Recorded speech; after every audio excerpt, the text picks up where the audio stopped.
Hello and welcome to Blue Wave Pod. I'm your host, Eric Heffinger. And I'm Soham Manik. And today we're going to do something a little different. Instead of having a guest on the show, we're going to go through some numbers and we're going to talk about what's happened in Ohio since we started this podcast. The big primary election just happened in Ohio, of course, in North Carolina and Indiana as well. But it's really shaken up a lot of things in the state, and we want to talk about what the numbers tell us so far. And not that those other states don't matter, but like we said when we first started this pod, we believe that Ohio is a bellwether for the rest of the country, and we've been focusing on Ohio politicians. And also those other states don't matter. Let the hate mail come in. So the first thing we want to talk about is the numbers that have come in. And the thing that stands out most to us is the overall primary numbers. For 2018, there were 679,000 Democrats that voted and 827,000 Republicans that voted. If this is going to be a blue wave, don't you think there should be a little more Democratic energy out there? Don't you think those numbers should be going up for Democrats? You'd think so, yes. It is kind of disheartening. And I will say that before the primary election, a lot of people talked about the Democratic energy out there and what it would cause to happen, whether it would make more left-wing candidates win primary elections or whether we would see the moderates. But even more importantly, looking at it broadly in terms of just Democratic turnout, I want to look at 2010. Let's talk about the midterm year election right after Obama was elected, where we always expected Republican turnout to be high. We're talking about the height of the Tea Party, obviously, which was a big movement here in Ohio. And Democrats, fending a lead after winning a wave election with Obama.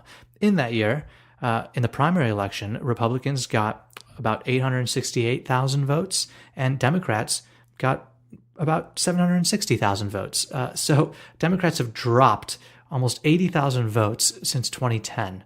In 2018, when they should be one of the most energized parties in recent history, you think, right? Well, that's all you hear about. Oh, the energy is huge for the Democrats, but is it really? Now they're saying Trump's poll numbers are going up, and now the ability of a Democrat to possibly win over a Republican might be gone. And let's not even, we can get into a little bit about the metrics here too. The economy is doing great. People feel more secure than ever. I know the tax cuts are a bit of a divisive issue, but in terms of what's really affected people, it doesn't seem like the Democratic messaging is working in terms of the anti-Trump messaging, just going out there and talking about these broad principles that I have concerns about, we have concerns about, everyone should have concerns about, but it doesn't seem to be making an impact. There was a term when Trump first got elected that this is not normal. And I think that he has become the norm, and people are just turning it off now. You mean the normalization that occurs with? Yeah. It seems to be the case. I wonder what the numbers would have been like if you had the election the day after the 2016 election. The election the day after the election? I mean, it wouldn't have worked, but if you did, I would suspect that the number would be a bit higher on the Democratic side than 680,000. Well, that's because people thought he absolutely couldn't win. Right, and he did, and people were riled up. Some didn't show up because of that reason, right? But what's this excuse? It's a good question. I don't think there is one. The blame must lie either with the Democratic Party or the voters, right? Either the Democratic Party messaging is so off kilter that it's not reaching the people you need to turn out and vote for you, or the people just aren't buying it. Is it disenfranchisement of voters that the Republicans are trying to go for this whole time, that government is irresponsible and bad? Therefore, we've put somebody that's irresponsible and bad in there, and it's exactly what we told you it's going to be. So you shouldn't participate. It could be, and it always has an impact, right? And I think one of the more interesting things is when you looked at the types of ads that both sides were running before the primary, you had Republicans embracing Donald Trump and his policies. I can't tell you how many ads I saw talking about immigration and illegal immigration and getting them out of here and supporting Trump wholeheartedly as soon as that candidate's in Congress. In my district, we had a candidate named Christina Higgins. Thank God she lost. But her sign said pro-Trump on it, just as big as it was her name, basically, across the top. Pro-Trump. And they wouldn't be saying it if it wasn't going to work for some reason.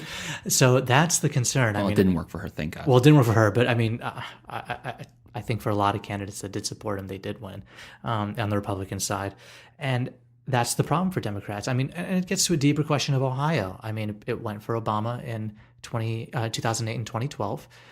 Since then, it's been going through this bit of a rightward shift, which obviously culminated in 2016 with Trump's election. And people wondered if that was an aberration, if we were, blaming it on gerrymandering, and then that was the reason. But look at these total numbers. What is happening? I'm shrugging. I know. Good audio. I know. I don't understand it. I think that's what the Democratic Party's doing as well right now. A good thing did happen in Ohio, and that is Issue 1 passed, which was effectively trying to end gerrymandering here in the state, which could have great results, but it's not going into effect until 2021. 2018, we still got the districts that we do, and they're drawn against us.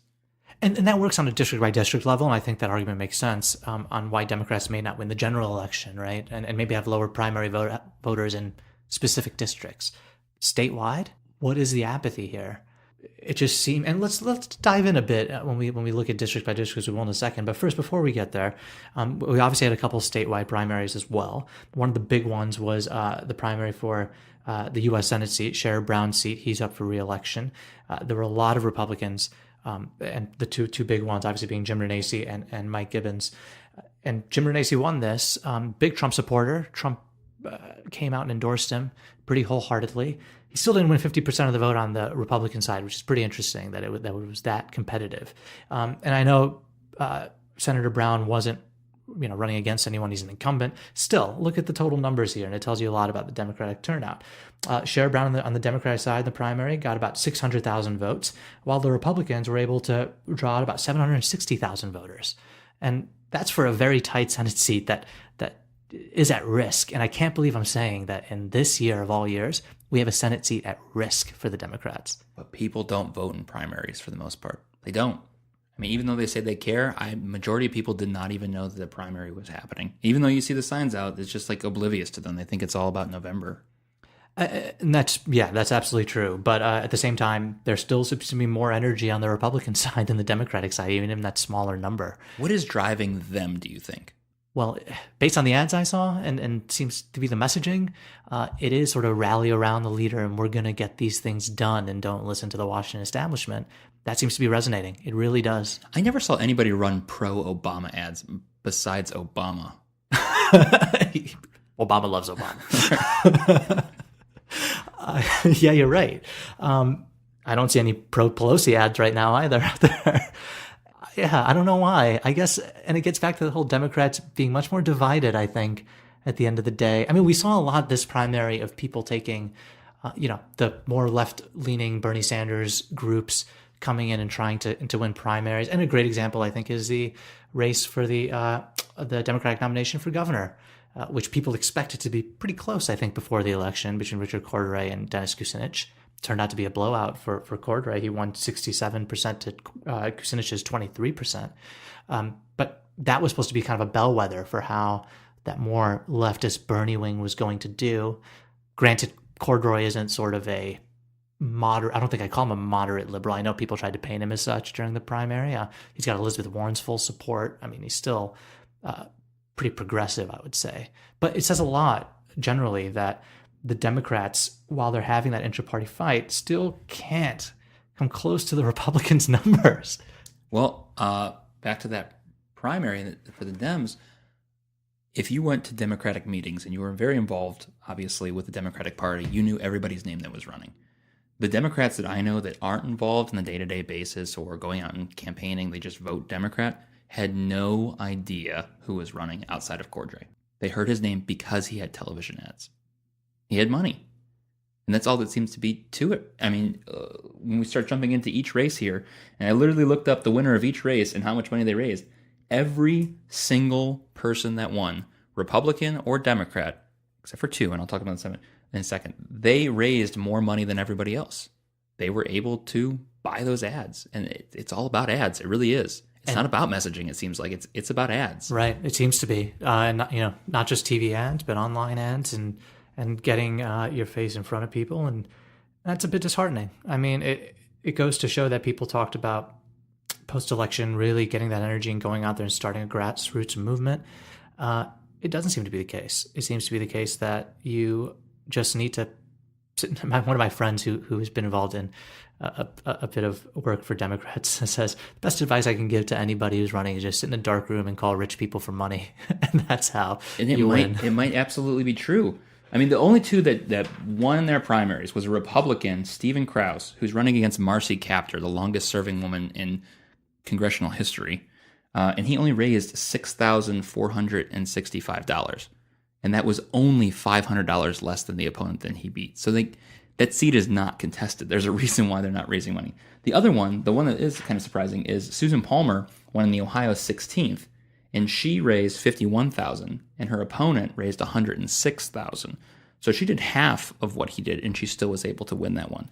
Everything else, though, it's all about cash. All about cash you can bring in equals victory. Whether it's in the state, out the state, big money, small money, whatever it is, it's just money. And that's what you need. And let's talk about the 16th for a bit, because it's a pretty interesting district. It's a district that was held by Jim Renacci, who's now running for governor, or sorry, the Senate. He was governor. He was running for governor and then switched to the Senate. I'm sure there's nothing fishy about that. And so it's a vacated seat, and it was one that I think the Cook Report listed for quite a while as one that the Democrats could grab, and still does. But there wasn't really a strong leading Democratic candidate out there that was putting their out there to really run. While on the Republican side, I mean, there was a lot of jockeying, and between Anthony Gonzalez, who was former Ohio State player who has strong ties to the state, coming in and throwing his name in with a ton of name recognition, Christina Hagan, like we talked about, who had actually a lot of establishment support. She's been involved in the Ohio Republican Party for a long time, and she got the mooch to come in. She got the mooch, which, who knows how much the mooch costs these days. And looking at that district, looking at the total numbers again, because I think it tells you a lot about the energy on the ground there. Democrats, all in, 41,000 votes. Republicans, all in, 64,000 votes. It's a pretty significant divide for one that we're supposed to be able to grab, although, not as far off as some others. But it tells you a lot about a district where there has been some eyes looked at.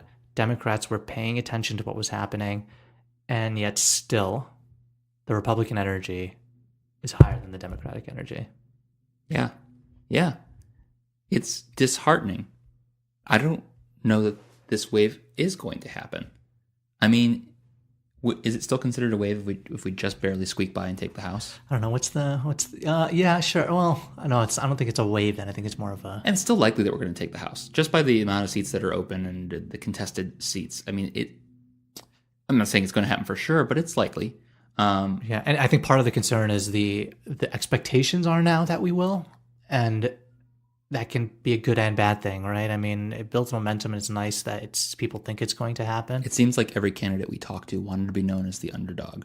How else do you get people out to the polls, right? I mean, if you start scaring Republicans into saying, hey, we're going to lose the House and all this stuff's going to happen, you better believe that they're going to get out there. And maybe that's it. Maybe that's what's getting them out there. That idea that the blue wave is going to happen may stop the blue wave from happening. And how can Donald Trump being elected not force Democrats to act the same way? That's what I don't get. What else do you need to get out there? I'm shrugging again, people. I'm shrugging. I'm at a loss. A good thing that I saw come out of this is there does seem to be energy behind female candidates. In Ohio, there are 16 congressional seats. 10 of the winners of the primary were women. So 10 of the 16 that are running in Ohio will be females. And this is breaking records galore. We had the most women run ever. 116 women ran in House, Senate, State House, and State Senate. And right now, across all the board, there will be 62 women running for one of those seats for Democrats this fall. That's huge. Yeah, and talking just nationally, fully, there are 476 female House candidates, which is pretty incredible. 422 of them still in the running for their seats. And they're facing 55% of them or so are facing incumbents, and strong incumbents. So it's still an uphill battle, but that's really exciting. I mean, we've talked about that a bit in terms of how much this resistance movement, this blue wave, whatever you want to call it, is really being driven by women. And what's interesting is in Ohio, only 3 candidates in the whole state were backed by the Democratic Party before the primary even happened. We're sending them money and support, and they were all male. They tapped none of those female candidates as being worthy of it. And now I think they're rising up.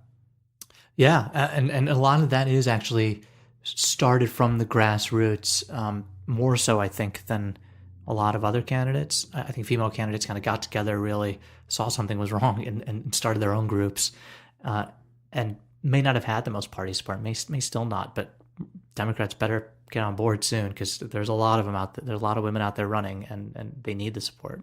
Another group I want to talk about is veterans. Guy who won in Pennsylvania, what was his name? Connor Lamb. Connor Lamb, thank you. Connor Lamb was the idea that, oh my gosh, a Democrat really can make this wave happen, right? It's not the Alabama Senate race where they're running against child molesters, right?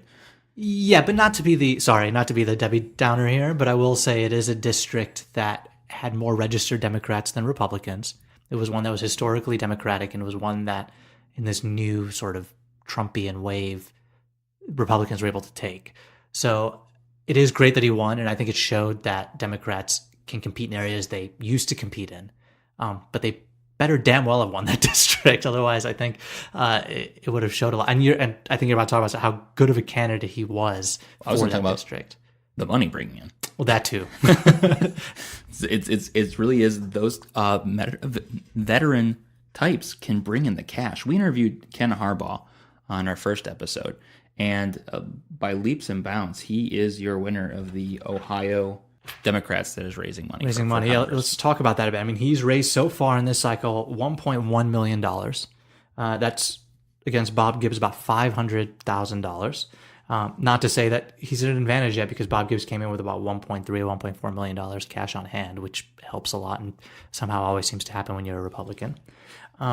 You're right. I mean, it is impressive, and that is that sort of veteran network, right? That does exist. But let's talk about the numbers again, because it's really important, because it shows that while we see what seems to be a lot of energy on the Democratic side, look at the total voter turnout in the Ohio 7th. You had Republicans all in about 54,000 votes, Democrats 29,000 votes. And that's in a district where there's a lot of money now. There's a great campaign with a great candidate, and still a huge uphill battle. Another candidate I want to talk about is not in Ohio, it's in North Carolina. His name's Dan McCready. And overall, from what I found, everything's not finalized, but in the North Carolina numbers, it seems from 2014's primary to 2018, their numbers actually dropped in voting overall. But Dan McCready won more votes in his Democratic primary than his three other GOP candidates that were running in the GOP primary did combined. And this has been a district that's been held for 55 years by the Republicans. He's bringing them out. And this is another veteran that is not extreme leftist, that is running anti-Pelosi kind of style, but doesn't want to talk about Trump, right? Very Connor Lamb-ish style, that is bringing him out. So we have our women, we have our veterans that we know can bring attention to it. Yeah, and maybe that's where we need to focus our energy. It is, and I think one of the reasons the candidates who are veterans, I think, are succeeding is because of that messaging that resonates a lot more.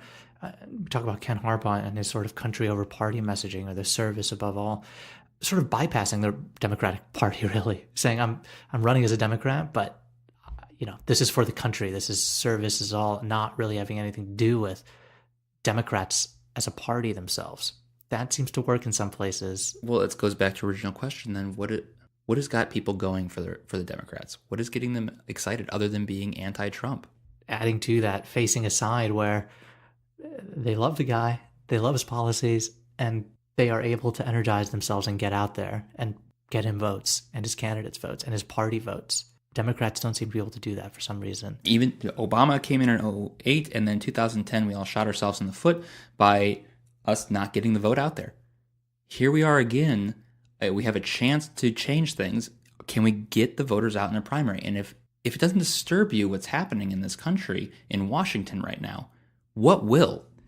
That's really the thing. If this doesn't sort of, and you saw it with the first Women's March, and still every now and then, you need to sustain it. It needs to translate to votes. It can't just be this flare up in the media that gets a bit of attention and then everyone goes home and that's it. And it seems like that's exactly what's happening. And it's something that Democrats have always had a problem with. And I don't know how you solve it. I don't know what they do now. But one of the reasons I think we're talking about this now is because we've seen a lot of high-fiving and handshaking after the primary, sort of talking about how great Democrats are doing in terms of, energy on the street, and the candidates who are winning, they're all great, and let's go, let's do this.